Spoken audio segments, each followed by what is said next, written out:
जी हाँ, नमस्कार दोस्तों, स्वागत करते हैं आप सभी को आपका यूट्यूब चैनल टारगेट भोजपुरी। जी बता दें कि भोजपुरी के हिट मशीन खेसारी लाल यादव जी का एक बहुत ही हाई लेवल का छठ गीत आज रिलीज़ किया गया। जी हाँ दोस्तों, और गाने के बारे में बलाकवा तू दे दा छठी माई जी। और उससे पहले बता दूं कि जो कि आप लोग देख लीजिए भोजपुरी इंडस्ट्री में बॉडी किसका है, तो भोजपुरी इंडस्ट्री में अगर बॉडी है तो खेसारी भैया का है जी। और भोजपुरी में बात कर ले तो जो कि देख सकते हैं आप लोग किस तरह वो मेहनत अपने शरीर पर करते हैं। जी हाँ दोस्तों, जो कि जिम क्लास में देख सकते हैं।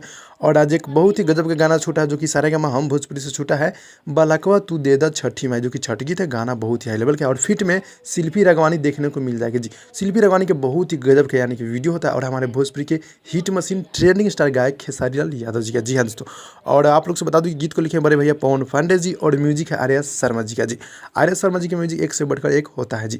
और गाने को आज लंच किया गया, यानी कि आज सुबह 7 बजे इस गाने को लंच कर देगा। जाकर आप लोग गाने को सुन लीजिए और इस क्लिप वीडियो के बारे में क्या रहा है आप लोग कमेंट में कमेंट कर दीजिएगा। जी हाँ दोस्तों, तो भाई लोग यही छोटा सा अपडेट था, अच्छा लगा तो लाइक कीजिएगा, चैनल को सब्सक्राइब कर दीजिएगा। जी हाँ दोस्तों, तो भाई लोग मिलते हैं अगली वीडियो में, तब तक के लिए धन्यवाद दोस्तों।